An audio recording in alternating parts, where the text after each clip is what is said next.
Wonderful people, great Biafrans wherever you are on this planet, we are welcoming you to Radio Biafra from Corpus Christi here in Texas in the United States. I'm Nnamdi Kanu. We sincerely and profusely apologize for the delay in transmission today. It was due to circumstances that we could not possibly control. We cannot tell you what the issues are because of a very, very sensitive nature. But we can assure you that regardless of whatever the enemy does, that Radio Biafra will be on air. We cannot apologize to you enough for this delay in transmission. But all the same, this is Radio Biafra. We are indomitable. We cannot be compromised. We cannot be defeated. We cannot be cowered into a position of silence. We cannot be defeated. We must repeat that time and time again. Victory is ours. We're not going to retreat. Neither are we going to surrender. It is either we get Biafra or we die trying to get it. Please, that this is Radio Biafra. Here we are coming to you from Corpus Christi. I'm Nnamdi Kanu. Once again, I have with me in the studio today. Please, Moses Wigwe is here. You may be hearing a few noise all over the place. Also, the family is also with us this very wonderful afternoon from here, and also our sister Chidera is with us today to bring you the news as we proceed. Before I go ahead to bring you the headlines and what we have associated with it, I'll please go to them to say hello to you very briefly. Please, Chidera. Hello, wonderful people of Biafra. Good afternoon from here at Corpus Christi. Good morning to some of you that are in different time zones. Even good evening and good night. We welcome you to today's edition. And I apologize once more for the delay. Delay, like they say, is not denial. And I thank God that we were able to overcome and bring the live broadcast today. Thank you very, very much. Thank you. It's been rather very slightly stressful, I must say. And Moses Wigwe is here with us. Please, if you can say hello, Moses. Hello, wonderful Biafrans and all friends of Biafra. As Nnamdi Kanu and Chidra said. It's Kanu. Okay, Nnamdi Kanu. Yes, the director of Radio Biafra. And our good evening, wonderful people. Said, great today we have a difficult problem. Wherever you are. Right now, I think it's just been on fixed. The face of this very planet, so we welcome you. Yes. Thank you. To a landmark. Thank you very, very much, Moses. You've been doing excellently well. It's been a rather very stressful day. A few things that were unforeseen came up this morning when we got up on trying to set up our studio, trying to set up our equipment. But all the same, we are here. You may be hearing a few noises here and then. We have a few children with us. If you hear them, please do try and bear with us. We are running this broadcast from within a family surrounding, so to speak. So if you hear anything untoward, do not panic. It is part of the program. We said wherever it takes us, we should be able to bring you live Radio Biafra broadcast. We know that people have started calling already. We are asking you to please do try and bear with us until we finish our presentation, until we finish our news and analysis. Please, we are begging you. We want you, please, to try and bear with us. That this is Radio Biafra coming to you today from Corpus Christi in Texas. We'll be here for the remaining 2 days, and after that, we're traveling to Houston, Texas. From there, we are proceeding all the way to Dallas, Fort Worth area, and from there to Las Vegas. And from Las Vegas, we're heading to San Francisco. From there to New York, to Baltimore in Maryland, and from there to Toronto in Canada. We shall be returning to Chicago. From there, we'll be heading back to London, and who knows from there to greener and more greater things elsewhere, because we need to take Radio Biafra to all Biafran communities all around the world, wherever and whenever they may find themselves to be in. Our headline this evening, we are still reporting on the court case of yesterday. We are still reporting that the Biafra versus Nigeria case at the High Court in Owerri. We are going to be giving you the update on the ruling, giving you the update on the ruling on the court case that happened yesterday, the 25th of June 2013. I have lost my bearing so much that I don't know when it is night time again or when it's daytime, because London is so far. I'm used to the timing in Biafra land and in London that when I travel far distances, there's something happened to me when I went to Australia. I tend to be kind of running out of how to coordinate my timing properly. So I do plead with you to forgive me. It is 26th here. For some people, it is heading into 27th. I know some people in Australia are already in the 27th of June. Here it is the 26th of June. The time here is roughly about 24 minutes past the hour of 2 o'clock. Is that correct? Yes. Here in Corpus Christi in Texas, and it is almost 24 minutes past the hour of 8 p.m. in London and also in Biafra land. That the Federal High Court ruling yesterday, I'm confident to say yesterday because it is 25th is yesterday from here in Texas, that happened yesterday at Owerri. We'll be bringing you more detailed analysis, more look at what's actually transpired. You know how to get hold of us. Radio Biafra is the same. It doesn't change. It is there all the time for all to say. If you want to contact us, the telephone number to contact Radio Biafra on is consistent. It's on the top right-hand corner of your screen. The number, once again, please, Chidera, I think it is +1 404 789-8796. Please say that again. +1 404 789-8796. Thank you very much. We'll be coming back to you to tell us that it wasn't very difficult to say, was it? Yeah. Exactly. We'll come back to you to be updating us on the telephone number for the studio this very evening. We are also relying on Ucheme4, who is at the controls, who has been working excellently well. We thank him for the work that he has done, making sure that everybody is well informed about what we are doing. He was handling events down in London at our studios. He has now handed over to the mobile studio here in Texas for us to handle our transmission onwards. We are thanking you very much for what you have done, not just today, for the Biafran cause all through the years. We are also reporting this evening that the service chiefs in the Zoological Republic of Nigeria, the zoo called Nigeria, is demanding yet more money to fight a band of bandits in the northeastern part of the zoo called Nigeria. They are demanding more money, all the money and all the equipment they've been receiving over the years. This is the very first time that all the money being embezzled by the Nigerian military in the name of procurement of arms is being put to test, and they have run out of money already to prosecute what is in effect minor quelling of insurgency in the northeastern part of the zoo called Nigeria. We are also reporting this evening that the United States of America have discovered oil in very massive quantity, and Nigerians are panicking as a result of it. There is going to be untold poverty all over the place because the principal market for Nigeria's oil is the United States of America.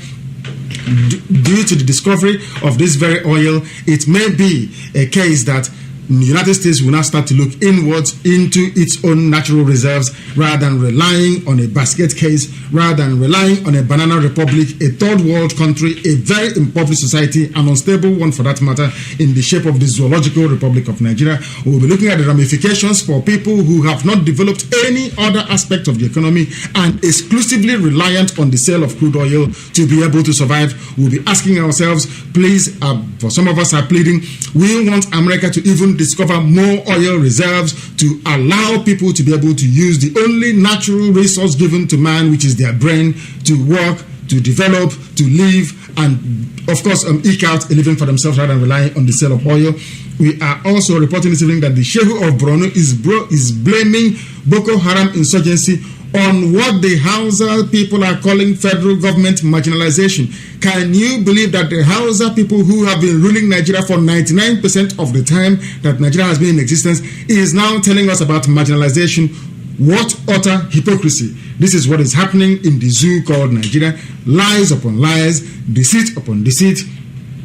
And that is why we are here, to expose it, to make it, to reveal it to the world for the shambles that it is, that this is Radio Biafra. We are asking you to also join us on Facebook. You can join us on Twitter. You can get us via www.radiobiafra.co or peopleofbiafra.org or biliehumanrights.org. Please, whatever you are doing, wherever you are, tell your friends, tell your family. We are coming to you a bit late. We know some of you took time off work to listen to Radio Biafra and it didn't come on time. We are assuring you that this will not happen again whilst we are in the United States. It will not happen again. Radio Biafra will do everything within its powers to make sure it is on air. When we advertise, we are going to be on air. Of course, the technical problems we are unforeseen. We've managed to identify it and it will not hamper us again. Thank you very much for your patience. We are very grateful for your listenership this very evening. We are also saying good morning, good afternoon, good evening, even good night to some people, wherever you may be in the world. This is Radio Biafra. Do not go anywhere else because we are here to bring you views, news, analysis, and commentaries regarding how we are all going to get Biafra in truth and honesty. Radio Biafra is about truth and honesty, nothing more, nothing less. If we cannot get Biafra, we are surely going to die trying to get one, because Biafra is our only hope. It is the only kingdom of heaven we have on this earth, and we are privileged to be serving her with all that we have.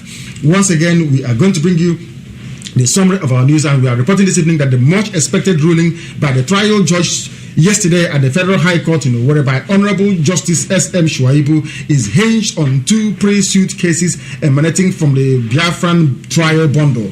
First is the technical omission on the case using Bilie Human Rights Initiative as against incorporated trustees of Bilie as a juristic person, since Bilie is a name and not a person in law, and on that ground, the trial judge knocked out the case without dismissing it, while advising our lead counsel to quickly make the necessary amendment and return to court. The second objection raised by the defendant's counsel earlier was that the issue of whether the court has the competence to try the case of this magnitude of self-determination as initiated by Biafra. In this ruling, the amiable trial judge dismissed the argument from the Nigerian counsel, stating that his court has the local standing to try the case in question. In other words, the delay tactics brought about by Nigeria trying to question the jurisdiction of the court sitting in Owerri to hear this monumental case was dismissed.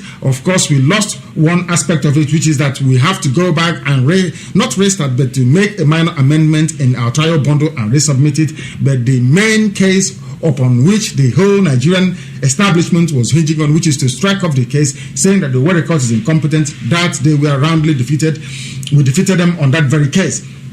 At the end of the court proceedings, the indigenous people of Biafra, who came in their thousands from all over the zoo called Nigeria, zoo being the word that Radio Biafra tags on to Nigeria because it's a zoo, Biafra land and the diaspora, attended a world press conference addressed by the vice chairman of the Elders Council of the Indigenous People of Biafra in the person of Dr. Dozie Ikedife, who is a medical doctor, the Ikenga Nnewi, which was the high point of the earlier world conference that he was held in London, which harped on the role of the Council of Elders of the Indigenous People of Biafra as constituted government under the Nigerian customary law constitution. The lead lawyer, Emeka Adolf Emekesi, also addressed the mammoth crowd on the stage and progressively made a personal insignia of Biafra provided it does not create a public nuisance. You can, as a matter of fact, wear Biafran regalia, you can wear Biafra insignia, as long as you do not use it to commit crime as some other people have done, as long as you do not use it in an offensive manner.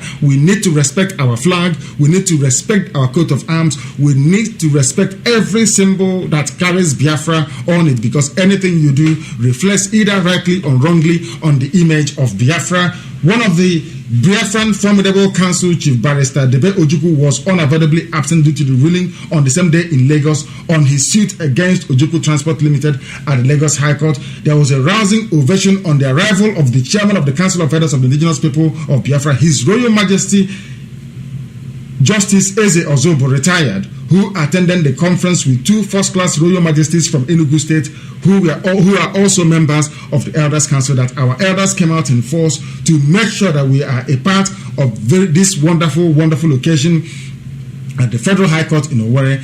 Subsequently, they addressed a world press conference where the role of the Council of Elders was made very clear to the whole world to understand that we have a standing government based on customary law as contained in the 1999 Constitution of the Federal Republic of Nigeria, the zoological republic itself. We do have a right as a people to be able to govern ourselves based on customary law.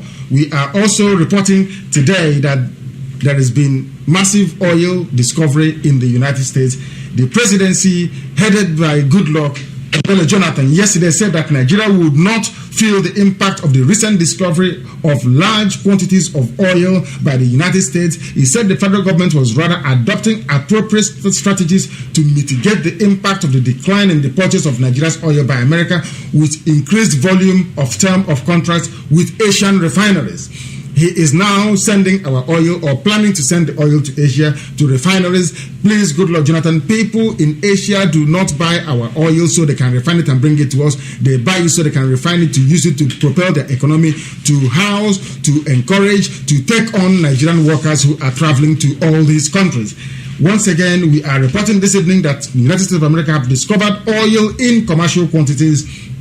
The senior special advisor on public affairs to the president of the Zoological Republic of Nigeria, Dr. Toyin Odupe, gave the assurance in Abuja whilst addressing pressmen. He said, with increasing volume of crude sales to the Asian markets, which stood at 120,000 barrels per day, and with great prospects of increased volume of sales from the area, coupled with a combination of market openings in Europe, it will effectively compensate for the loss of the U.S. market and offer needed support for Nigeria's crude exports. What we are saying is that one of the hands holding us, which is the United States reliance on the oil coming from Biafra land, has been unhinged.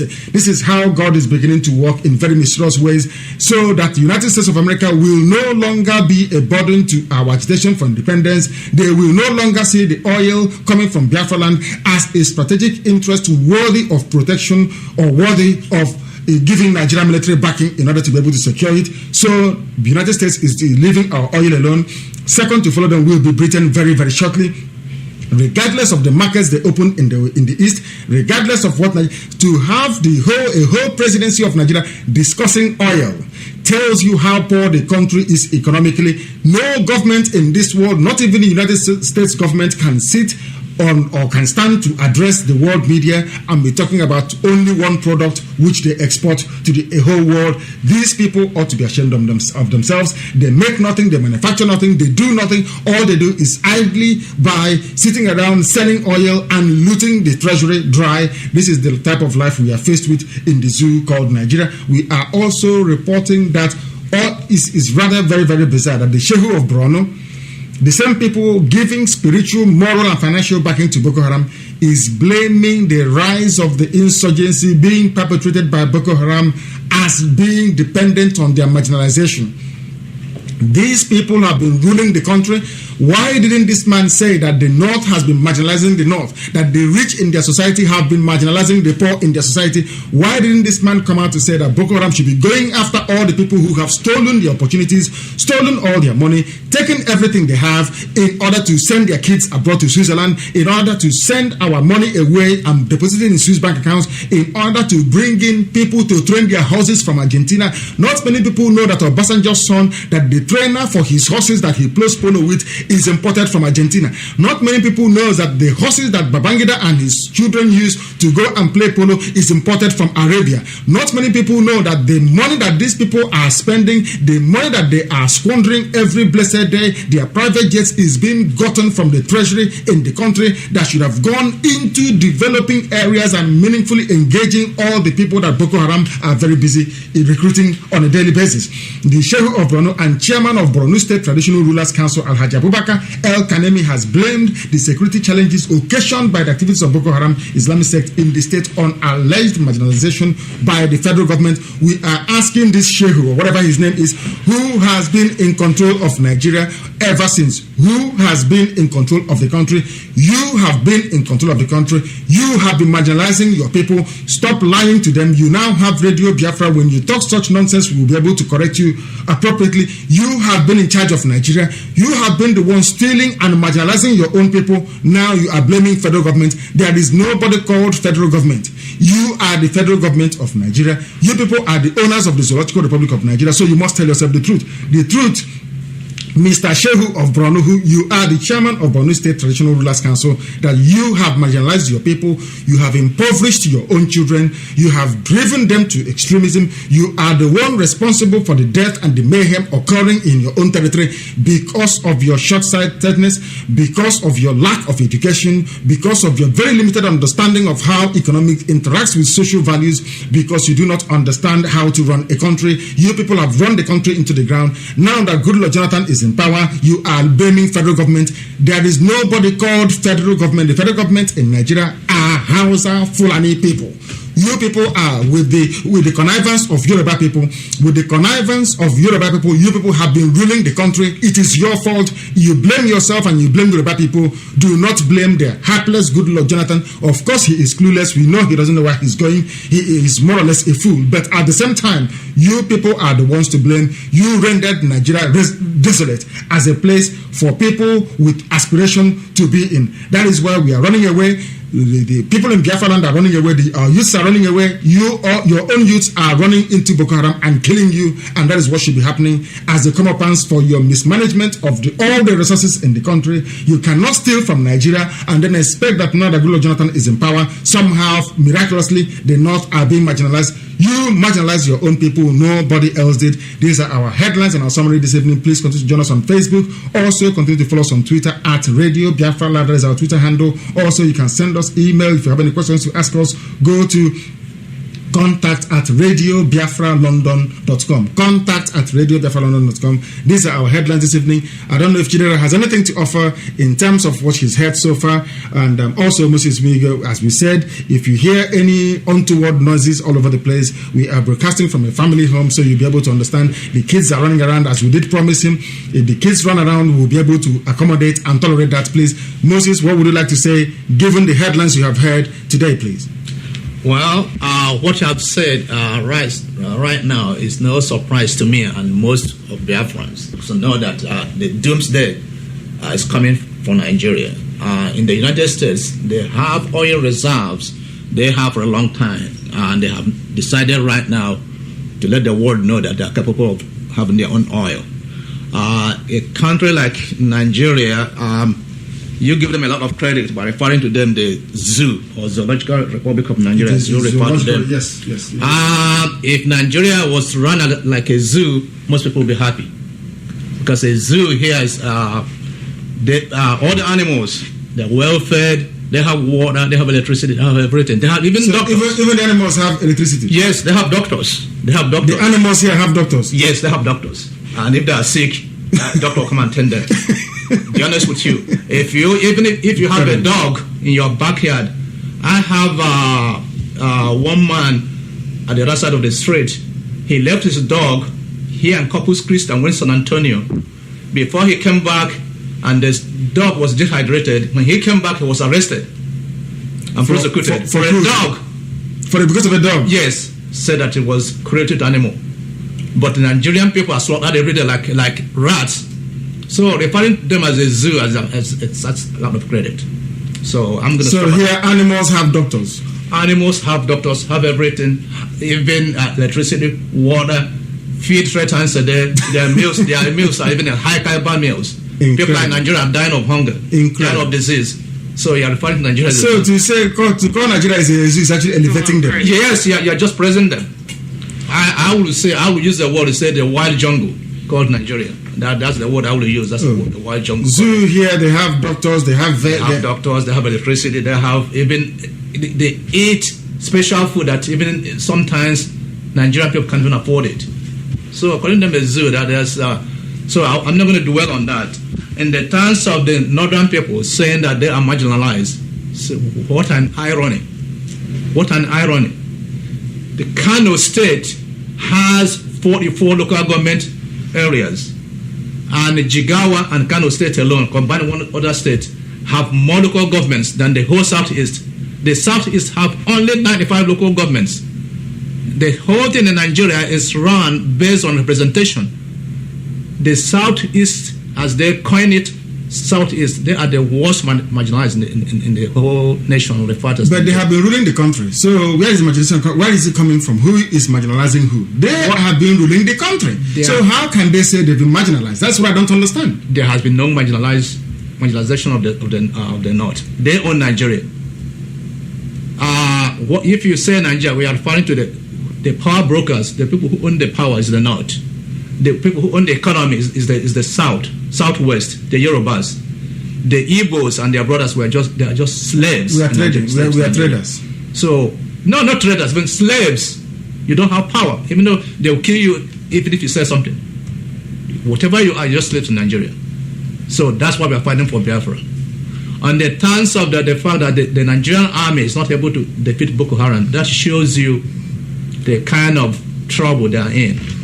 If they actually wanted the Igbos to be part of Nigeria, what the Nigerian government would have done, they should have allowed those Biafran scientists after the war to call them, say, hey. Don't even teach them what they don't know. Let us take this way. Don't even teach them what they don't know. We want the zoo to continue being a zoo. This is Radio Biafra. Give us your name and where you are, please. Good evening to you, Nnamdi. This is Vin from Anambra State. Yes, Vin, welcome from Oka in Anambra State. This is Radio Biafra from Corpus Christi in Texas. Go ahead, what would you like to say? Good evening to my dear brothers and sisters all over the world. I'm calling from the zoo itself. I want to refer to the whole world that we are not getting a connection to Radio Biafra Live, but I want to make my own contribution. I want to beg for an assistance from our dear brothers in America. We need to start building structures, putting structures in place in the Biafran land. And one of the ways through which we can do that is to have our presence here. We can announce through Radio Biafra that an Office of Benin Human Rights Initiative, which is recognized by Nigerian law, be opened in all the major cities in Nigeria, maybe manned by professionals. This office will serve as a contact point to all Biafrans. Because as we speak, right now in Anambra State, politicians are buying everybody with money. We have almost 5 people trying to take over from people this seat. And of course, knowing that people are poor down here, you don't expect much from people. Nobody knows what our dear brothers and sisters in diaspora are doing about Biafra. Nobody knows about it. All what people know right now is politics, Nigeria. So if you have this contact point, our dear brothers and sisters overseas can start sending banners and handbills. You know, the reason why I'm saying this is that people know of 419 everywhere. But people like me, humble self, have taken time to appreciate what Nnamdi Kanu is doing. Knowing that if Nnamdi Kanu is to be in Nigeria, the job he is doing worth 100 billion naira. And of course, Nigeria will have the money to pay him. For now, nobody is paying him. As we have Nnamdi Kanu over there in the US, we have thousands of Biafrans right here in the land who can do as much as Kanu if they are empowered. I don't know if you understand what I'm saying. Of course we do. Very, very well. Hello? Yes, we do. We do. And so is the whole world. Yes. Everybody has a job to do. Yes. So what I'm just saying is that money is not everything. Just like you, Mr. Nnamdi Kanu, you are not asking Biafrans to pay you thinkable. Even though you have to be going, your family has to be running. You know, what people are asking for just basic money to meet their basic needs. Basic needs like transportation, feeding and clothing, and that's all. You know, if our brothers and sisters down here in Biafra land, if they should know that their brothers overseas, and send them just. Nobody is talking of dollars because when my brother in US, if I want to call him or some of them in US, they think we're asking for money. Nobody is asking for money. But what we're asking is plan B, that there is hope, just like people look at heaven. You know, most of us look at heaven, and that is why we go to churches here. And of course, churches are exploiting us because they don't give us hope again. So, what I'm trying to say is that if we believe that our dear brothers overseas are thinking of Biafra, all we need is just start sending banners and flyers and everything, and somebody will tell me, our brothers and sisters are agitating for Biafra, and that is all. You win the heart of the people. But before then, if you can just announce there, because I know where I'm about here, I can donate an office for this struggle. I can just say I donate an office and I'll have somebody working there. And if people, all the cities can say, I will donate, at this point we are not asking for money. Whoever is committed in this project can use his own money, no matter how small it is, to start from your own side. So if every other person can say, so as to avoid for 1 night, because people don't trust, in fact we don't trust ourselves. Trust is the key problem now. But we need to issue people that are starting, just like Nnamdi and the 3 radio girls from London have started, and all over the world have started. In that year, we need people who can start with their money. When they start in the next 6 months, you see where they are. The people, elders and council you have are elderly people. They might not have all the strength to do what should be done, just like our general, he came at the age of 37. He has all the strength and he has all the money for his father's resources. So he can fire shots, you know, but right here, the elders and council, all of them, they don't have all the strength and they don't have all the resources, you know. So it's for the people, if we do Biafra and say, these people, if you can establish your presence, will confirm that it's okay, and we just use it to intermediate between our people home and the people in diaspora, and I mean every other thing will follow suit. Because when you talk of transmitter and you have transmitter, nobody here is listening. There is no office to coordinate that. I mean, you might be talking to yourself. This is my little contribution this night. Thank you. Thank you very much for just, you've advised us and you've educated us at the same time, and we intend to take that on board. Everybody has a role to play, and we intend to do everything within our powers to ensure that this very journey is successfully concluded, because at Radio Biafra, anything we say we are going to do, invariably we end up doing it. You can call us once again if you want to call us by the phone. Please, Chidera, what's the phone number again? +1 404 789 8796. Please again, if you may. +1 404 879 8796. Thank you very much. We are here in Corpus Christi in Texas. I'm Nnamdi Kanu. You've just heard the voice of Chidera Akabo, and also we have Moses Wigwe and family, we must say, here with us. So if you hear anything moving about, then you know that we are within a family setting.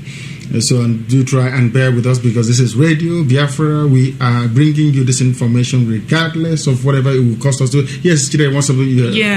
Just to add to what the last caller said, yes, that is true. Every one of us should contribute whatever we have. If you can contribute financially, that's okay. For the elders, yes, some of them might be weak, but they still have their wisdom, because we know elders. The gray hair stands for wisdom, so they can contribute by advising us, giving us wise advice, and other people that can give their time, whatever anyone can,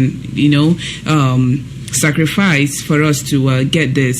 Then regarding the issue of the panic that there is oil discovered in the United States, I think that God is working for us, because the last time they were backed by the United States because of the oil. So this time I'm going to see what they're going to do about it. So I think that it's God that is doing that. Nigeria is faced for doom. So this is the time. This is the time for every Biafran to disengage themselves from Nigeria, because they're in for a doom, and God is actually working for us this time. Thank you very much. God is working for us, and we know that there is a saying where we'll come from now. Yes, which means that even yourself can be an elder tomorrow, as long as you have the gift and the capacity or the knowledge to offer wise counsel. Is that correct? Right. Yes. Yes, that is where we come from. That is how we do it. If you are an elder, that means you are sensible, you are reasonable, you are a man or woman of integrity and honor, and your views are welcome and entertained. That is how we say it, where we come from. Yes, please. Yes, go ahead. And about the marginalization, that is pure irony, because they are those marginalizing us. They have been marginalizing us for a very long time, and so I just don't understand. What he's saying is baseless. Like the Bible says, the wicked runs when no one pursues him. So I would say in this situation, the wicked complains when he has nothing to complain about. So they are those marginalizing us, and what he's saying is baseless. Yes, of course. What he's saying is baseless, but it's being carried by newspapers, and that is why, if you recall, initially, Britain said that they have noticed marginalization in the northern part of Nigeria, in their favorite sons and daughters in the north, the Muslims, which is quite ironic that they gave us the Bible, but they love the Muslims. It's kind of very strange, but that is how life is. They wanted to send other Nigeria because they give grants to Nigeria every blessed year. So they wanted Nigeria to send that grant on a yearly basis as they give it to them, 60% of it to the northern part of Nigeria. And we asked them a very simple question. Who has been ruling Nigeria from creation? You handed Nigeria over to the northerners. They have been ruling Nigeria. Why then are you asking for more money to be given to them, that area is marginalized? Why didn't you do this any of the times that the northerners have been in power? It is now that Goodluck Jonathan is in power that you're telling us that the north is poor. This is Britain wading into the whole argument. I think finally they said they'll suspend everything, because they used the issue of gay votes to say they'll suspend everything. But we know what happened, we know what transpired, and we know for certain that, of course, it's Britain. They listen to reason and argument. They are now reasonable to have listened to the argument, and they are moving forward to do what is absolutely right. Yes, go ahead. Yeah, also adding to what Moses said about the zoological republic, I think the zoo doesn't best qualify it. We need to find a word that is worse than that, because the animals in the zoo, you have to account for them. But we Biafrans, no one, look at all the killings that have been going on for the past couple of years now. No one accounts for it. Even the just something as simple as releasing an autopsy result is very difficult for Peter Obi. So I don't think there's anyone that is accounted for, especially in the eastern part of Nigeria. So we should find another word that best qualifies that country. I think somebody called it a cemetery. A place of burial where you go and bury people. I think that is the best way to qualify that useless country. If you're joining us, that this is Radio Biafra, we're coming to you, albeit very, very late. If you're joining us now, we came to you via we're coming to you via Corpus Christi here in Texas. We know we started a bit late, and we're going to be here to complete our normal 2 hours of broadcast. If you want to, please get hold of us. The number to call us should be on the top right-hand corner of your screen. But if it is not there, please, Chidera, we must give them this number again and again and again, please. Can you please give us the number again with which people can get hold of us, please? The number is +1 404 789 8796. Again, +1 404 789 8796. Thank you very much. And you want to, if you wish to join us on Skype, all you need to do is to add Radio Biafra, as most people are doing. Add Radio Biafra to your Skype contact list. You should be able to join us. You should be able to call us. You should be able to reach us via Skype, and then we'll be able to take your call. That this is Radio Biafra. We are reporting this evening on a day that the Northerners are saying the federal government is marginalizing the Northerners.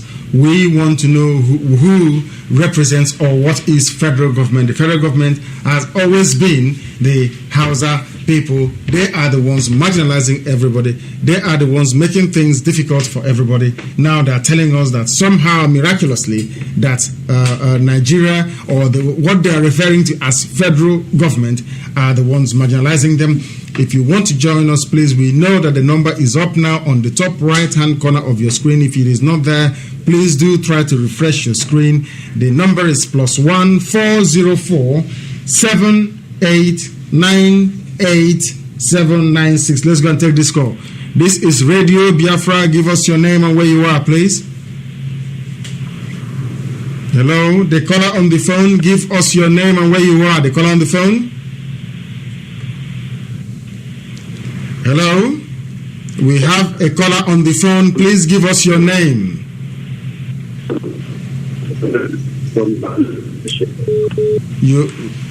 Sorry? This is Radio Biafra. Please give us your name and where you're calling from, please. My name is Amarachi. I'm calling from London. The first daughter of Biafra, you're calling from London. You don't sound very happy. What is the problem? You're welcome to the program. This is your radio station, Radio Biafra, from here in Corpus Christi in Texas, United States. I am not very happy because I've been trying to join the program right from Atlanta, and I never got connected. But I should be happy now anyway. You should be, because you've made it. This is Radio Biafra broadcasting, projecting the voice of Biafrans to every end of this planet Earth. Please go ahead. What would you like to say? I just want to use this opportunity to say a big thank you to Atlanta people that hosted us. It was really very interesting. I enjoyed every bit of your contribution and the way they, added flavor to everything. Or whatever, I can't remember what he called himself. Yes, but he did very well. I was jumping up and telling you, I was very happy about the whole thing. And the lady that called from, was it Belgium or so? That is correct. She was very excited as well. Yes, just a very big thank you to all of them for all they did. Their contribution, their promises, their pledges was very, very welcome, and I just ask them to continue their good work. The Lord bless them. We all need to join forces to be able to achieve what we're here for. And I think one of them suggested that we should refer to the course we are in as actualization. If you can, I can't remember exactly what he said, but he said you should not use that word actually. Yes, because you actualize what did he say again? Restoration, because you use the word restoration. Yes. Yes, that's very correct. I think that's the word I will just have to continue using now. But with reference to what we're saying, and before I even go to today's discussion, I just want to thank our dear sister who is supporting you there, and the brother that allowed us to use his home for the program. Very big thank you to all of you for hosting Radio Biafra, and your sacrifices will not go in vain.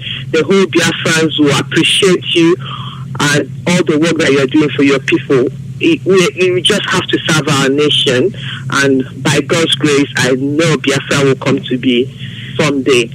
And Nnamdi, thank you very much for all the households. You've gone through a lot, and I was filling up all that was going on today. Yes, I thought you forgot about me because of all these things, but we are here. But you know that I cannot. It's not possible.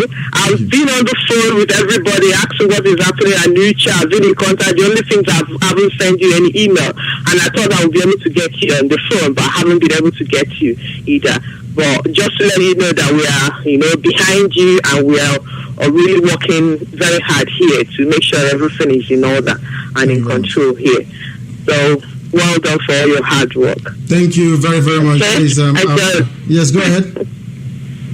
Yes, with regard to today's yes, headlines. Go on. Yes, the headlines. Yeah, go on. We want to get your opinion on the headlines. I just want to say that the Northerners, what they mean by being marginalized is simply that they no longer have the power. It's just as simple as that.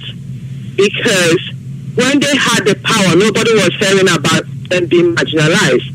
And now they don't have it. So they don't have it because they are not president of a country. So it seems like they don't have it. But they are still in full control of the main sectors in that country. So how would they even think of using that word marginalization? They should go and ask Easterners what it means to be marginalized before they can open their mouth and say something like that.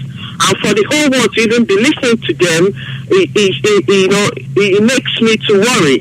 But why won't they listen to them? They have to listen to them because they are the only people that are giving the world what they want the world to know about Nigeria. Yes. They have the media, they have the paper to write. The Igbos don't have. And the only one we have, which is Radio Biafra, that can tell the world the whole truth.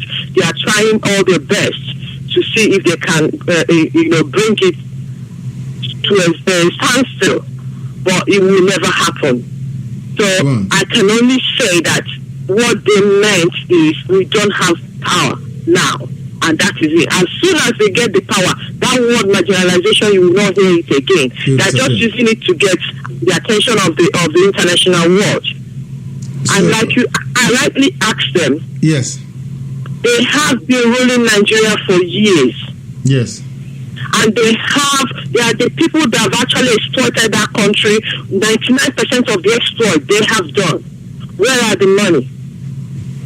Where are the resources? They push it out of the country, take it to the World Bank and all the places they take it, Swiss Bank and all of them, all the places they've taken it to. At the end of the day, they don't even get it. And the international countries or the international world will take the money, or the international bank, whatever they call it, will take the money.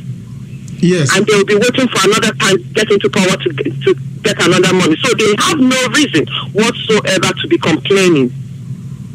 And why are they even listening to them now? Because they are Northerners, they are their sons and their daughters. The Igbos have been crying over years. How many years since after the war? What has been done to help them? What has the international world done to help them? Nothing. Yes, it's true. And are they going to tell me that they don't see our people being killed? They don't see or hear about all the atrocities. If their government are not there, at least they have expatriates that are working for them there in that country. And I'm sure they'll be reporting back to them. It's just wickedness. It is. It's wickedness. But I just thank God that our people they have been learning and getting wise now, just because of what God has used Radio Biafra to do.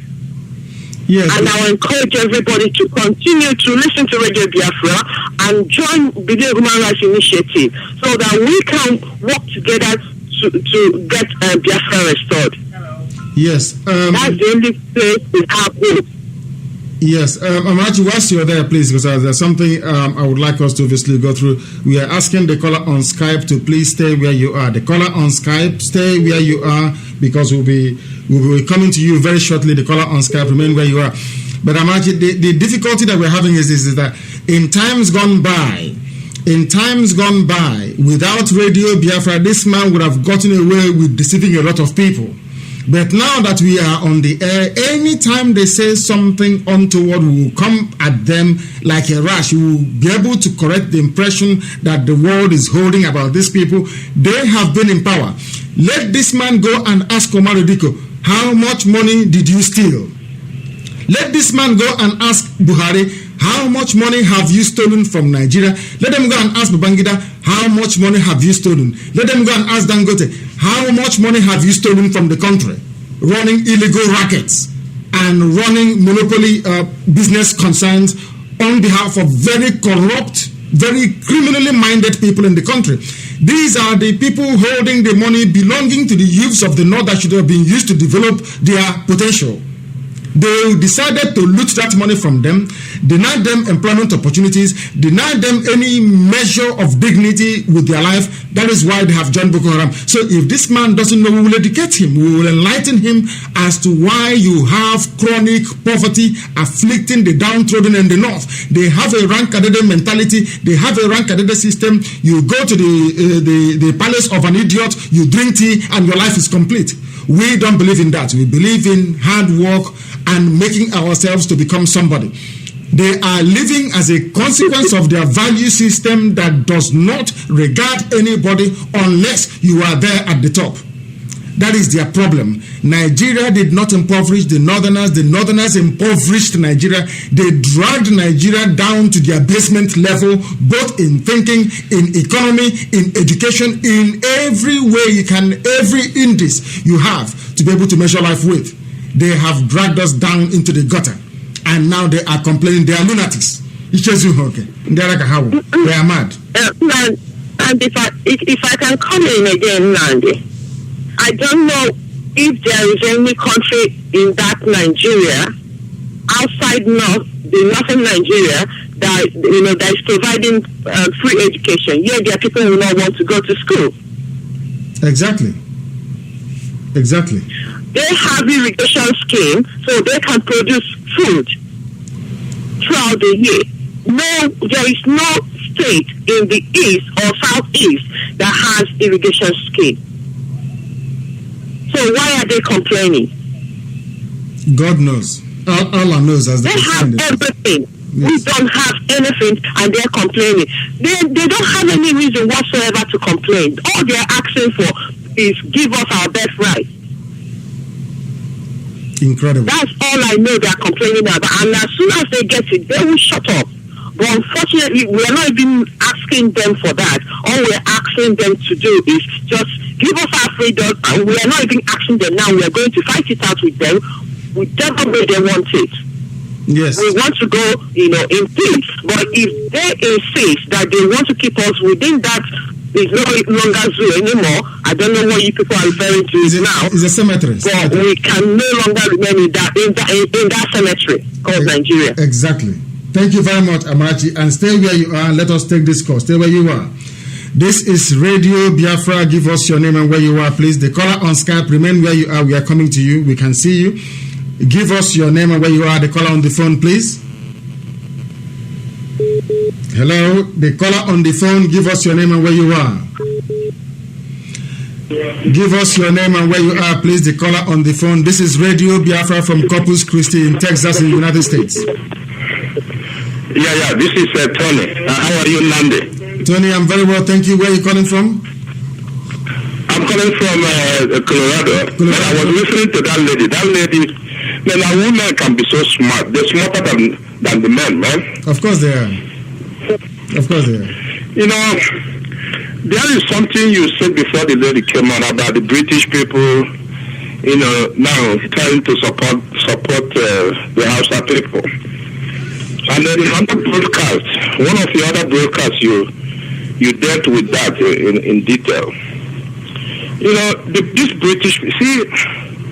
These British people and the American people, sometimes, like I told you, I have dangerous ideas, you see. These people, sometimes I don't think they are human beings. What they have done to our people, they do all that stuff because they benefit from the condition they have to create in Nigeria. As long as Nigeria is the way it is, they come in there with their oil companies, they extract our resources while our people suffer. That's all they care about. Do you understand what I'm saying? Yes, of course I do. Completely and totally, yes. Yeah, they come in there. If our people are coming on their feet eating grass, they don't care. As long as they're getting that oil, coming to America, coming to Britain, and they're making money from it. It's not about defense. They don't care about the Hausa people. They just care. They want the status quo. That way they will keep extracting our resources.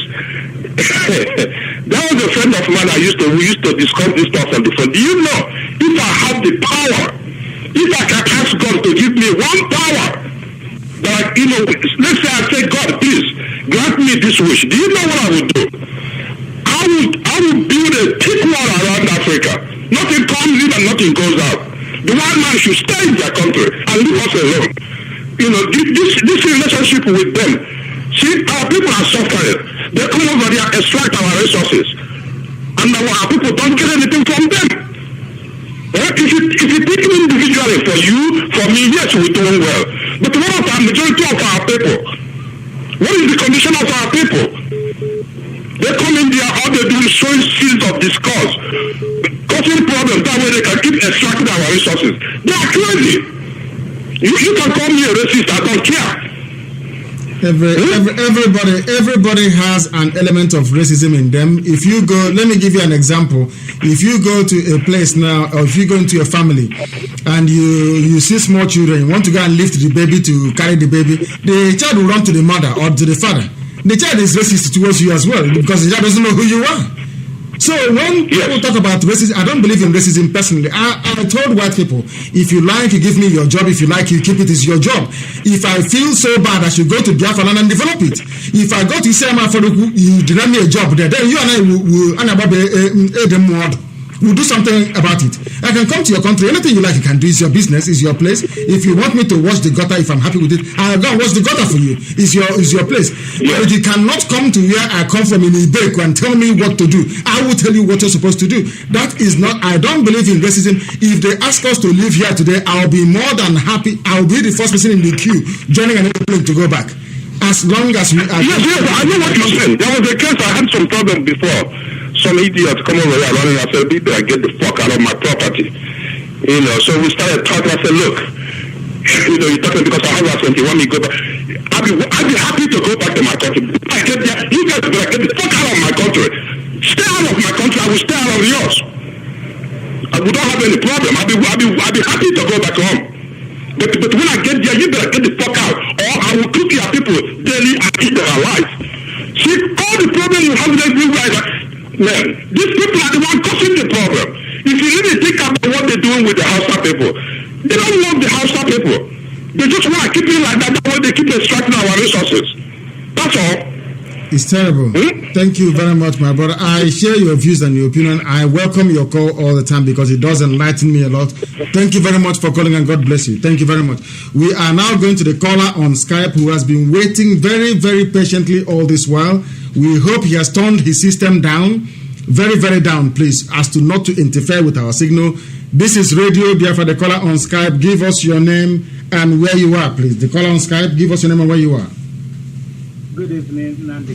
Good afternoon from Texas, and good evening, good afternoon, good morning, or the listening of Radio Biafra. My name is Sunday Okpara, and I'm calling from Surrey in the UK. Thank you very much. Please go ahead. The world is listening. Thank you. Sonny, go ahead. Right. Nnamdi, I've got this only 1-2 questions because I don't want to take much of your time so other callers can come in.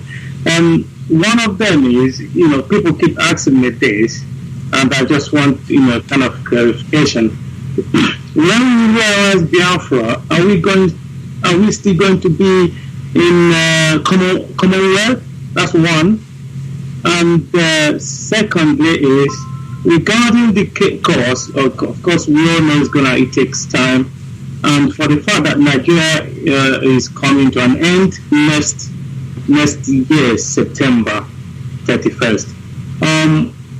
Regardless of what happened with the court case, what's going to be our position? That's the two questions I want to ask. First of all, yes, we will remain a part of Commonwealth because it is good to belong to an association. You will see that there are benefits to be had by even where you are. If you don't belong to a social club, you may see that you're losing out or missing out on a few things. We are not going to jettison important diplomatic ties for whatever reason. In the past, after all, Israel still maintains very high-level diplomatic relations with Germany, despite what happened before, during, and after the Second World War. We are civilized people, so we will maintain good relations with everybody. That is number one. And number two, regardless of what happens in the court case, we are pressing ahead with the political restoration of Biafra. That is going ahead. What the court case does is to give us what is called a legal protection, to accord the word Biafra a legal protection, and to establish a prima facie case for the restoration of Biafra as an independent sovereign entity in that part of the world. That is what we are doing. It is to look for what is called a legal underpinning. Can begin to understand, even if you're a lunatic, you can understand the need and the right of the people of Biafra to exist as an independent nation. That is why we are in court. Otherwise, we'll be in the bush fighting. Otherwise, we'll be blowing everywhere up. But we want to convince even a Malam driving their cattle through Enugu and raping our women that we have a right to be free as a people. That is why we're in court. That is not stopping anything at all. There are other things happening, and in the fullness of time, that will be brought to the knowledge and attention of everybody listening to Radio Biafra. But this evening, my dear brother, we are wholly beholden to the court case happening, and other things are happening, also happening beyond the seeing and the hearing of other people, because Biafra is coming. It is either we get it or we die trying to get it. People should go and read what that thing means very, very seriously. Biafra is coming by every means possible. Not only one means, by every means possible. Thank you very much. Have I answered the question? Yes, you have. But, the reason why I asked this question is for our listeners. Not for me and my family, we've chosen to God.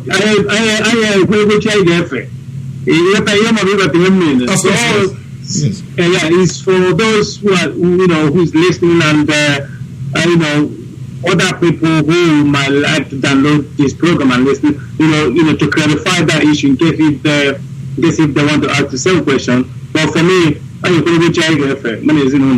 thank you very much. Thank you very much, and God bless you. I am very grateful for your call. We have a caller on the phone. Let us go and try and take it. Amarachi is still on hold. We are asking Wada Amarachi Okpara, of course she's Mrs. now, to still please remain where you are. We are going to come to you very shortly. This is Radio Biafra. The caller on the phone, give us your name and where you are, please. Yeah, my name is Prince. I am calling from Malaysia. How are you, Mr. Nnamdi? Very well, thank you. The wonderful people of Malaysia. Please go ahead. The world is listening. Yeah, my brother, I just want to thank people of America for hosting you and giving you assistance needed, and all the efforts they have been putting together to make sure.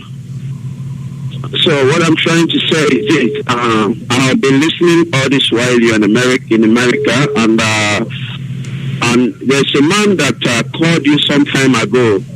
He said many things concerning the Biafra issue, and I so much love that kind of Igbo-ness or Biafra-ness in that kind of man, because what he said there is very educating, and he was the one that said we should not be saying that we are agitating any longer, that we should be talking about what did he say? Can you remind me? He said we should not be talking about actualization. And God bless you. Yes, I believe you keep that man in contact. Of course. That man deserves to be contacting once in a while. Yes. He should be talking to us, we youth, to educate us from time to time, so we can be able to be learning from him. You see, by the time people like him keep calling, talking, discussing with you and us, the listeners, we can be able to know that we have strong men behind the Biafra issue. Yes. It's not a matter of Omaka or whatever. We need strong men, just like Dr. Ikedife is there, the retired justice that says in Enugu now. Yes, is there strongly behind. These are the kind of people that will motivate the youth. Yes. You understand what I'm saying? Yes. Okay, that's just that. I just want to congratulate the legal team that went to Owerri to defend us and on behalf of Belia Human Rights. They did a marvelous job. I must have said that because it's not a welcome development. It's not an easy task. You know, these people are doing this job just like a Catholic Church work. They are not being paid. And nobody know how they are carrying on the work they are doing for us. Yes. And going through the comments, going through the reports we got it from where most of us are not at home, and we really appreciate it, you know. So another thing, I want to go into British Northerners' attitude towards Nigerian state today. I would like to start from British and what they said that the North are being marginalized or whatever. You see, British investment or the British coming into Nigeria to put us together as one. It's like a business, and you yourself should know that colonization is a pure business. That's what it is. And you being as a businessman, you can't leave your business down. You must monitor your business. And business is like a farmer. So when you plant crops like cocoyam or yam or ede, you must have to bakaji.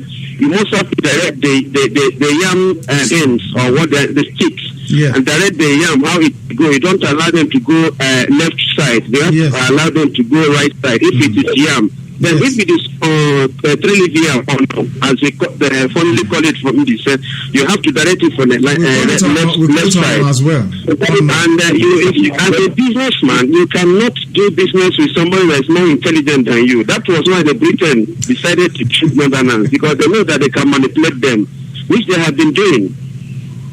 Okay, I give you two analyses. Now that British are trying to tell Nigerians, mostly we Igbos that have been marginalized in the creation of Nigeria. Igbos have been highly marginalized. They have been killed. We have been massacred in all ramifications. Nobody, in a real sense, we say that Igbos have not been cheated. So I want to say this. 2 years ago or 3 years ago, a Yoruba and Hausa guy, Mutalabi, who was in London, later went to a country in Arab nations and headed back to Nigeria, took off from Lagos, entering America with explosive. He was caught in America. That one destroyed the image of Nigeria. If not the fact that we don't belong to terrorists, they have already tackled terrorism. That is now, that one was left aside. The young man is an outer man. My brother, please hold on. Let us tell the person, Ikechukwenye, go on Skype to please stay where you are. Remain on Skype. Do not disengage. We have acknowledged your call. Stay where you are. We are coming to you next. Please, my brother, go on. Okay, as I was saying, I've talked that of Mutalabi, who flew who went in America with explosives. They caught him and he's still now in jail or in prison, whatever. I don't want to go into much about that. It's from the north. The last one that happened in London, the young man that beheaded a soldier, is a Yoruba chap. Now, the British, the recent embargo they put on some countries like Pakistan, India, and Nigeria that we are threats to enter into British or into Britain or UK or whatsoever, that our entering there poses threats to them. Now they said that whosoever that will come from Nigeria, to be precisely, let me forget about that country and talk the word that concerns us as Nigerians. They said 3,000 euro or pounds or whatsoever, that we are a threat. Who are the cause of this problem? Exactly. Yoruba and Hausa. People man have not caused such problem. We have not beheaded anybody. We have not been caught in any terrorist act. But these people have been doing all sorts of things. We are going to challenge it. I can assure you, Barrister Mazi will challenge it in the British court. We will challenge it. If they are throwing their embargo, they should embargo Yoruba people and Hausa people. As you said rightly, because I have learned so much from you this evening, Nigeria is a business. They are retaining their interest in the country because they don't want to see their business collapse. It's as simple as that. And as you rightly said as well, you don't do business with somebody who knows what you do, who knows as much as you do as well. You only go into business with people you think you have some kind of leverage over. You can maneuver them, you can outsmart them. Yes. It's as simple as that. You cannot be placing embargo on us. We've not carried any bomb, we've not killed anybody. We are going to force them in a British court of law to recognize that Nigeria is compartmentalized into various nationalities, that we are not Yoruba people. We are going to prove it to them in the court of law in England. This useless 3,000 euro is nonsense. It will not apply to our people. I'm watching, Mr. Nnamdi, I want to say something about Shehu Obroni. Shehu Obroni is a man, and it's someone I think some of these Northerners, they are losing focus. They don't know what they are doing any longer. These same people have been ruling us for decades. They have ruled us since Nigeria, we got to independence in Nigeria. Why are they crying for marginalization? I mean, all from education, quota system, employment, everything we are giving to them. Why are they still complaining about marginalization? If people should be talking about marginalization, people should be crying wolfully. We should be talking about marginalization because we have been marginalized in every aspect part of life. From unemployment, from educational, from anything we may talk about. Thank you very, very much. We have to go and take other calls, please. Before we bring in Moses to come in, we have to go and take other calls as well. If you don't mind, we have learned so much from you. This is Radio Biafra. Give us your name, the caller on Skype, your name and where you are, please. Hello, good evening, good afternoon, Mazi, Nnamdi, Kanu, and good afternoon, good morning, good evening to all Biafrans wherever you are today, and God bless you all. Thank you very much. Okay, my name is Ike Chikwenyaga and I'm calling from Malaysia. I was actually moved by, I think the second to the last caller who talked, who reviewed what the policy, foreign policy of the American and the British government towards Nigeria and citizens, and I learned something from there, and I was moved to call in and express some things. Yeah.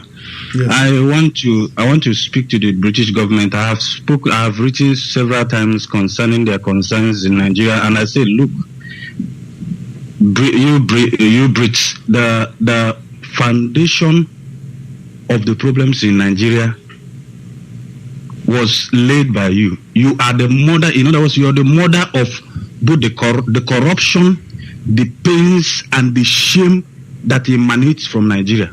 You are the mother of every evil that the world hates now in Nigeria. When people go outside and they say, we tender our passport, and they say, you Nigeria, go this way, that shame will bear every day. Anger, the shame, the pain, and the insults, they all go back to the British government and all Brits. They are the mother of our pain and our shame. So they should know this, that we've come of age, we understand what they are doing. I learned in some books that I was studying that one of the main reasons they jumped into Nigeria and forced it to become one was because they were trying to enforce the end of slave trading.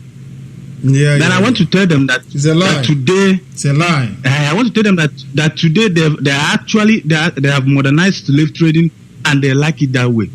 When they destroy our land and they give us visa to their place and they start to repatriate us because they refuse to give us work, they have modernized slave trading, and I don't know what they want us to do. I want to appeal to all normal and ordinary average British citizen to consider what their government have done so far to human beings like them, consider their foreign policy, and begin to say no to them as they say no to several other injustices they've been carrying out throughout the world. It is true that maybe today we do not have the arms to begin to go against them and we don't have the desire, maybe because of our religious inclination or our background or heritage, we don't have that vehement forcefulness to go against them. But that shouldn't give them any reason to begin to think that we are cowards and that we are fools. That we are that whatever was happened to us, the genocide carried out against us by the Nigerian government was actually or arranged by them. So we are not a weak people. I am appealing to them to understand that we know these things they are doing. They are not more human than us. They are not wiser than us. There is no way that they are better than us. The Greeks, the Persians, the Romans, and what have you, they have ruled with strong hands. Where are they today? If they do not repent today, tomorrow there may be no time. Tomorrow the whole world might implode on them. Or even tomorrow they might begin to come against themselves. So I tell them today, I appeal to them today, and including those Igbo people in their representatives, in their law system, to begin to reason with our people. It is high time. They have taken enough. We are not asking them to give us back what they've taken, but we are asking them, is enough? You've taken enough from us. You've killed enough of us. Please remove your hand from Nigeria. Remove your hand from our freedom and allow us to be free. Thank you very much. Then I want to address the American government. The American government. I want to talk to our brother Obama, the President Obama. I want to crave his indulgence and tell him that it is a good thing that God has allowed him to be there, because every king that rules must first of all acknowledge that it's not through his power. There is a force that drives people to places where they are for purposes. Today he is there. Before he was just a stupid African. His forefathers and the rest of them were slaves brought to America, even though his father was not one of them. He went there, he actually went there on a scholarship, but you should not forget his roots. Africans that are in America, their forefathers were slaves. They were brought in there. You should not forget that Mandela spoke out to the whole world from the prison, and he helped his people. He helped stop the apartheid. You should not also forget that spoke out vehemently and he was hated, but he helped the blacks in America. They were not in positions of authority. They just came out because of their love for their people. But now Obama, a black man, is there sitting on that throne, and this is his second term. And he has not seen it wise to begin to look at what is the injustices going on against the Igbo people, against the minorities in Nigeria because of one Nigerianism. If he stays there, I'm addressing Honorable President Barack Obama tonight. If you stay there for the second term and you leave without focusing on Nigeria and speaking out that is an injustice that is going on there, it means you have failed not just Africans, but you failed the white people, the majority of those who voted for you, because they believe you feel the pain of Africans, you feel the pain of common men more than those people who are already rich from birth. He should know, he knows already, and he should understand that injustice done to one is injustice done to everybody. That is correct. Thank you very much. Thank you very, very much. And we are in the United States, so we are hoping that President Obama must have heard this before Moses comes in. Let us try and go and see what Manachi makes of what we are doing this evening. Manachi, are you there with us? Yes, I am. Are you there with us? Yes, I am. Can you hear me? Yeah, please go. Yes, please go ahead. Please go ahead. Yes. The last speaker has spoken very eloquently. What he said about Obama is very correct, and the way he addressed the British government or British people, I so much love. Personally, I believe that Obama came to power because they needed a black man to clean the mess. I might be wrong. This is just my own opinion. And God had to orchestrate things like that for him to come to existence, knowing that a black person is always, how do I put it? He's always good at what he does or what she does. We know what we're capable of doing. We don't see things. We see challenges and we face them. We are not afraid. We are not cowards. We are very wise and brave people. And I quite appreciate what he's doing. A lot of people, even some blacks, might not be so crazy about what he's doing at present. But I'm so proud to have a brother as a number one president, in the whole world, or whichever way you want to address that. Yes. But my other thing I want to say is that The brother that said something about the Americans and British government coming to take over our place and all of that. Yes, we all understand the purpose for which they did what they did. Bringing all the people in Nigeria today together. As at the time the British government did it in 1914, we all know that it's all about economic purpose, and which they are still, doing up to today. And all the rubbish that is happening, all the war, all the crazy things that are happening in the third world country is all about this same reason. But the question I'm asking is this. These people are coming to create problems for you, and they take their resources, your resources, go to their own country and develop their country. Yes. And you are there just accepting whatever thing they are doing. Who is stupid here? Exactly. That's they're fighting for their own. They are fighting for their own family. They are fighting for their own people. It's left for you who think they are deceiving you to wisen up and do what you're supposed to do. Yes, we believe they did it in 1914. What happened in 1924 when you thought, after 10 years, this is what has happened. Now we've wisened up. After 34 years, 1934, 44, up to today, what is happening? Yes. It's very, very sad. Please, Amarachi, whilst you're there, let us ask the caller on Viber to please stay on the line. Do not hang up. The caller on Viber, remain on the line where you are, please. We shall come to you next.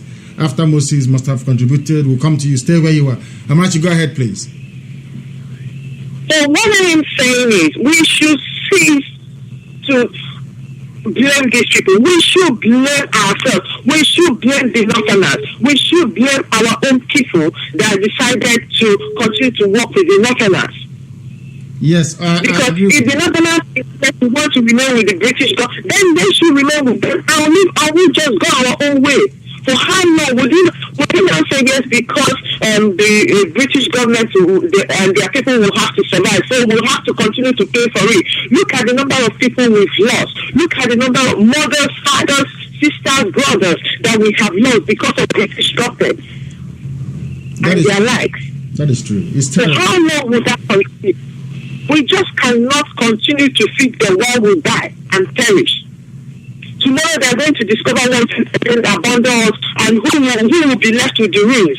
It's still us. Of course. So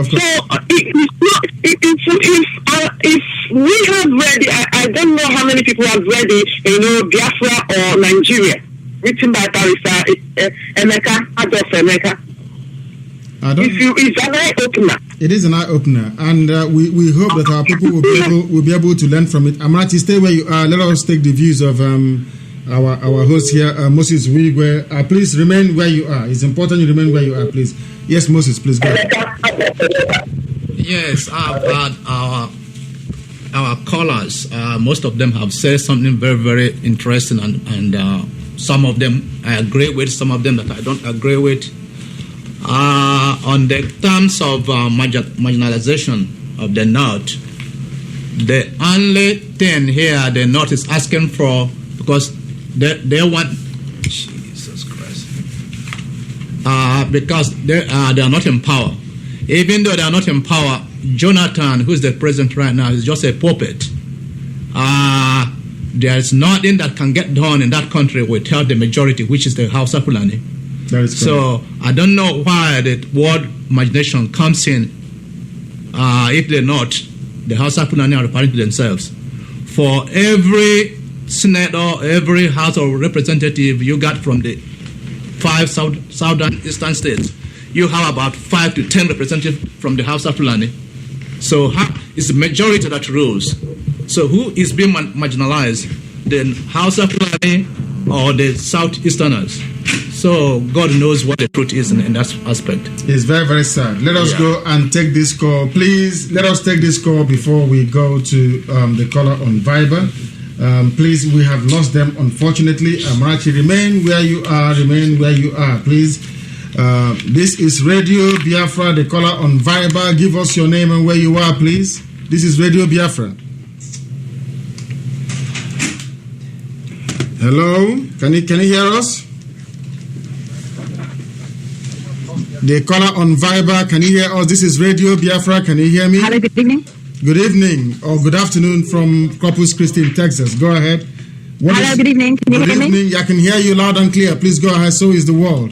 Hello, good evening, Mr. Kanu. Can you hear me? Very, very well. We can hear you. Give us your name and where you're calling from. It's good evening in England. Very good. Good evening, everybody there and everybody in the world. Hello, good night. Yes, go ahead. We are listening to you. This is Carol Monday from England. Carol Monday from England. The world is listening. I actually have a really bad line. I can't hear you. Don't worry, but we can hear you. I have a few points about everything. I have a few points about everything that you've gone through tonight. Hello? We can hear you. Please go ahead. Don't worry if you can't hear me. We can hear you. Go ahead.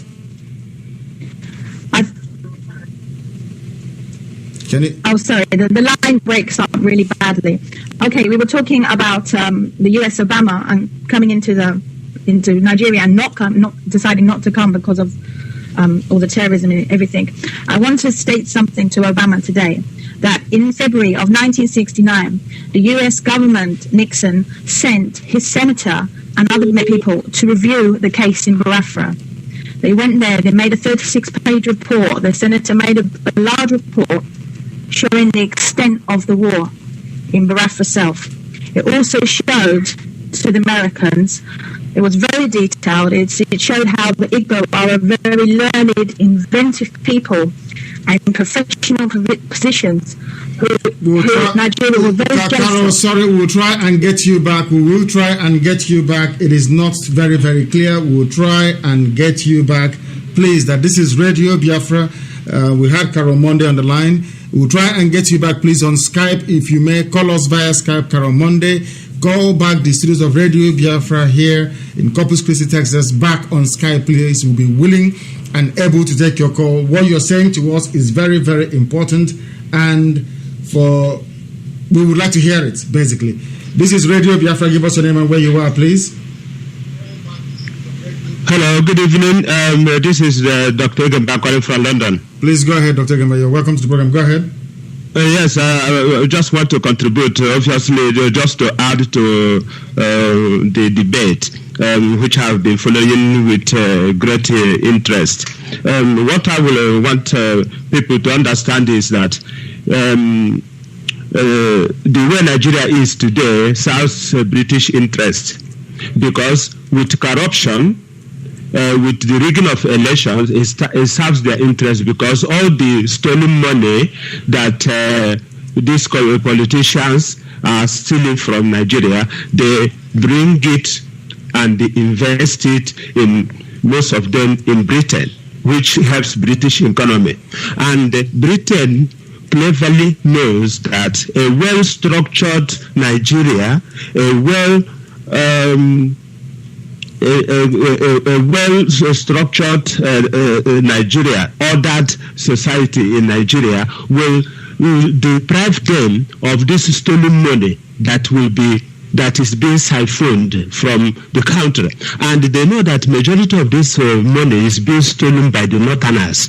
And they know the high level of poverty, underdevelopment, deprivation, backwardness in the north. It serves their interest, because if the Northerners invest this money in the northern area, they will not have enough to be siphoning into Britain, which will help to prop up their economy. You know that the British economy is based mainly on service industry. So very few is being manufactured from England, from Britain, and the world knows this, and the British people knows this. So anything they can get through corruption, corrupt regime all over the world, more especially from African countries, it will serve their interest. So our people should understand that. That is why if you see all over the world, wherever you have British interest, where all the former territories, all the former colonies of England are in a state of war all the time, one thing or the other is always going wrong. because of the way Britain structured their colonies to become perpetually dependent on them. So that is why they are doing what they are doing. And again, British people, or government rather, not the people, the British government have a natural hatred for the Igbo people. This is a fact. For instance, no Igbo person has been a high commissioner to London.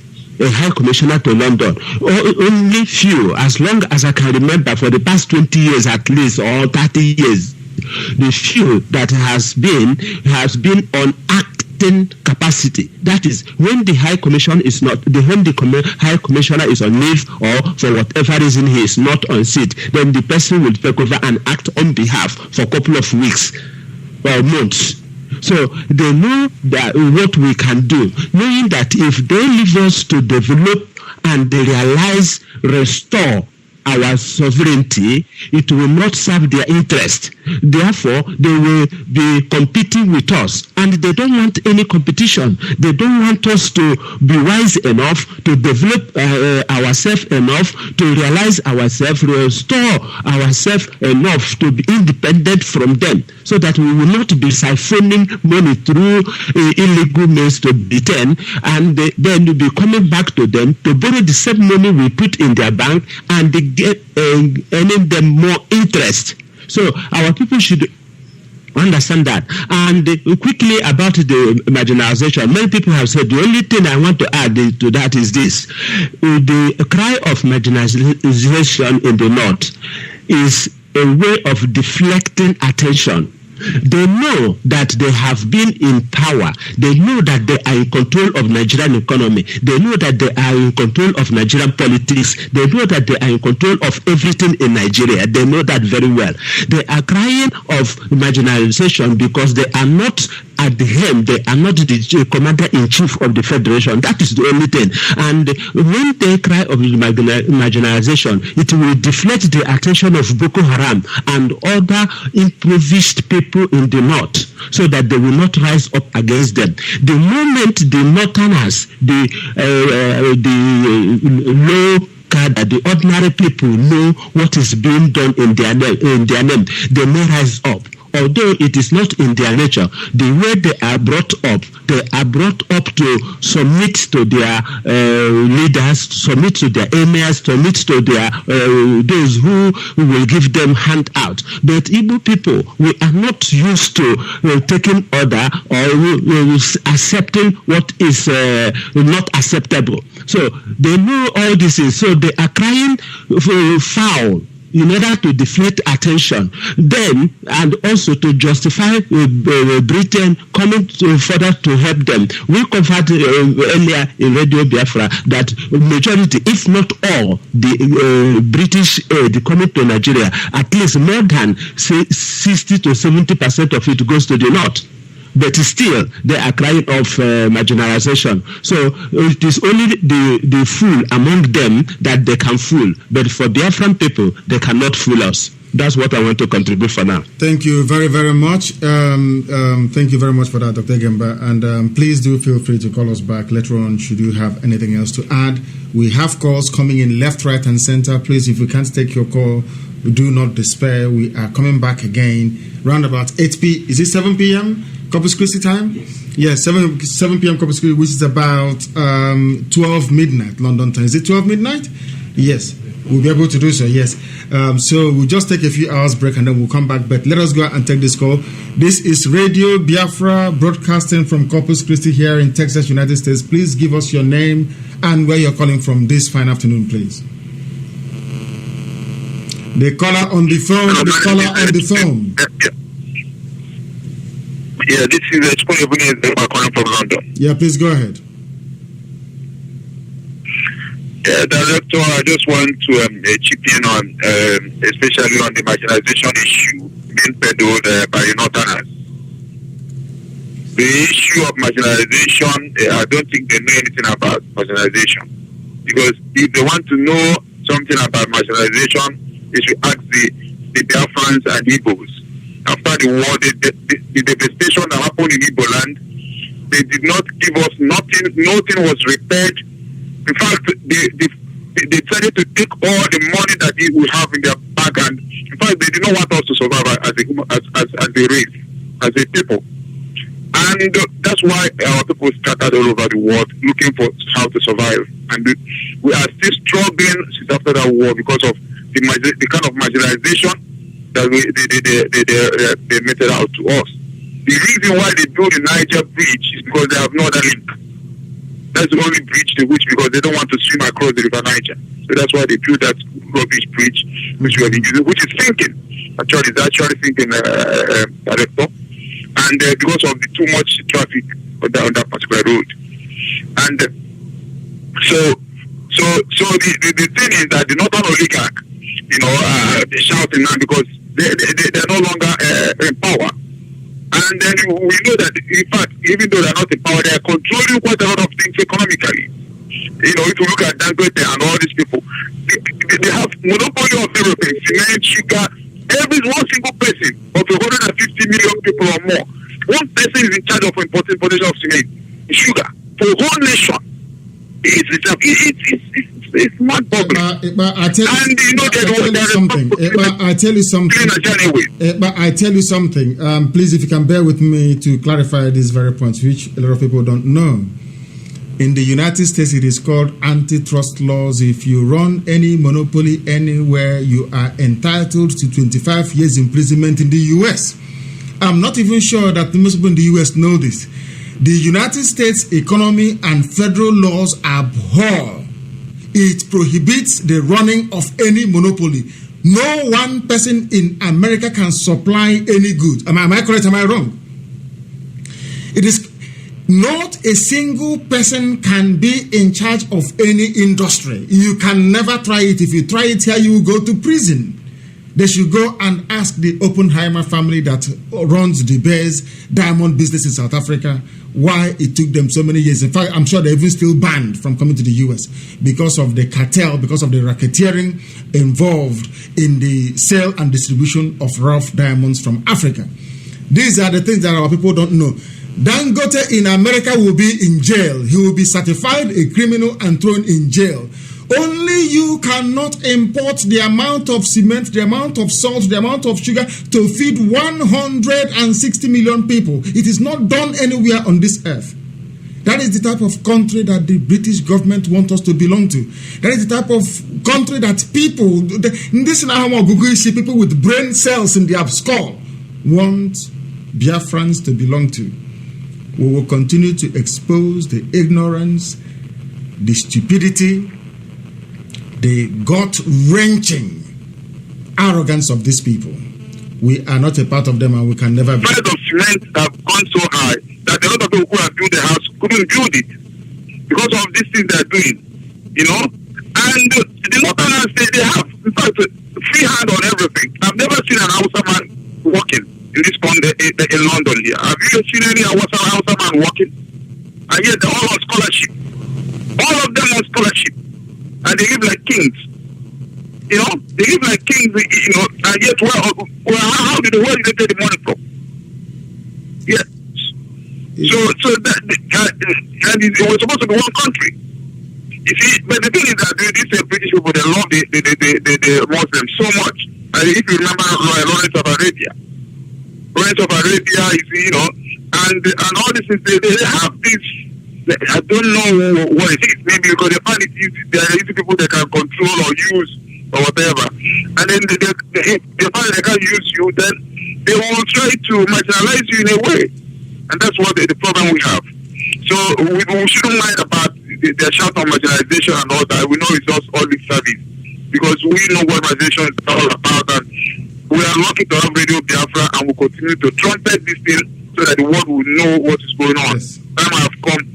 Well, it's no longer the time when they already have the monopoly of the media. Thank you very, very much, and God bless you. We are grateful to you. Let us take this call from Skype. This is Radio Biafra. Give us your name, the caller on Skype, your name and where you're calling from, please.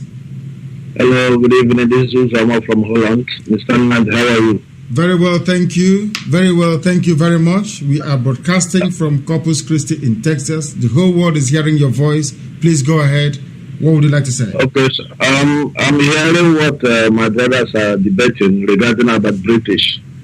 I'm living in Holland, which the country does not have any resources of anything.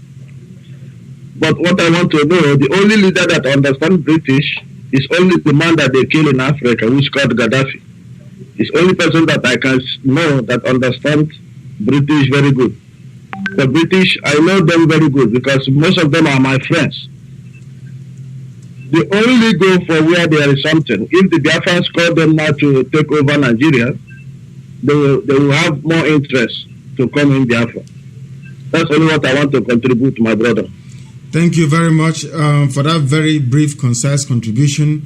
That this is Radio Biafra. We're coming to you today from Corpus Christi here in Texas. This is the first installment of our twice daily broadcast from this very wonderful city. But I must warn, it is extremely hot. It is a very hot place.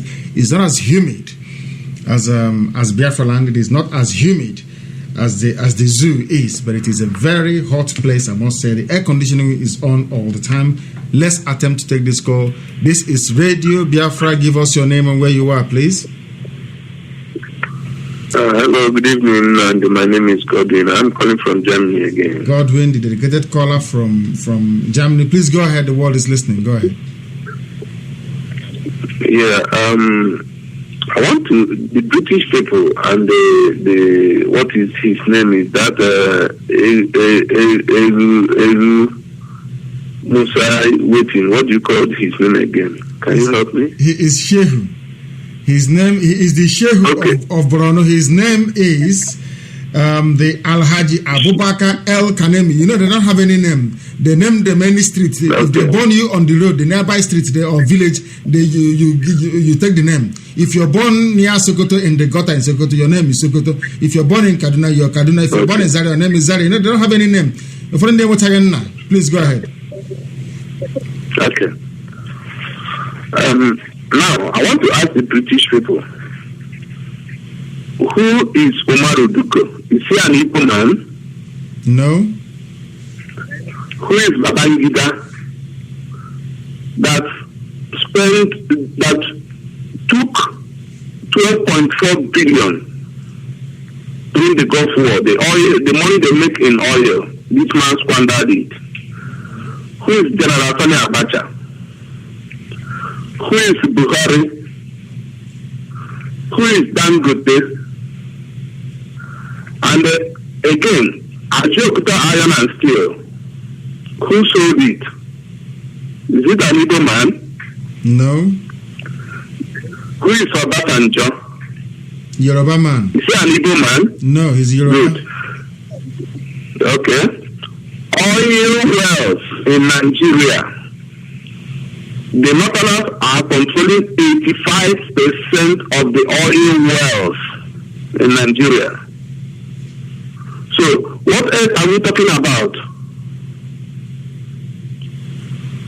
What else are we talking about? It's because the man is saying British that people, what I'm saying to British people is that they should please leave the Biafrans alone. We have had enough. They want to buy special weapons and give to the house as a game. What they did in 1966. Is that what they want to repeat this time around? I will give you an example. My brother Godwin, I will give you an example. What most people don't understand is that the British trained and armed the Arab armies to defeat and crush Israel. You had British officers training the Jordanian soldiers actually embedded within the Jordanian infantry to come and crush Israel. Despite their presence within these ranks, they did not defeat Israel. Go and ask them. They will tell you. Because when God decides to act in a very decisive way, nothing stops from. You see, I don't want us to give the British this kind of very omnipresent status that somehow they are God. They determine your future. We are the ones to determine our future. Luckily for us, we have one thing going for us that nobody knows. If we come to our place and begin to get Biafra, if we see a British person, we will know. If we see a white person in our village, we will know where the person comes from. Even if a Hausa person comes, we will know who they are. Even if the Yorubas come, we'll know who they are. We have our own territory. We are not fighting to go and take a fresh territory. We are fighting to retain, to have political control over what is ours. It is a place that God has given to us.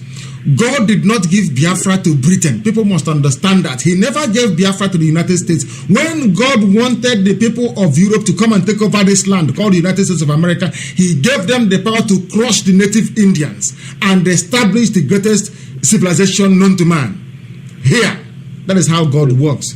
Where we come from belongs to us. We don't need permission from any buffoon to be able to establish or to restore the state of Biafra. We don't need their permission. The only thing they can do is to kill some of us. But the few that are remaining, the few that will live alive, can come up and live in a Biafra of freedom, in a Biafra of dignity, in a Biafra of hope, in a Biafra of aspiration, in a Biafra of democracy, in a Biafra where men and women are equal before the law and before God.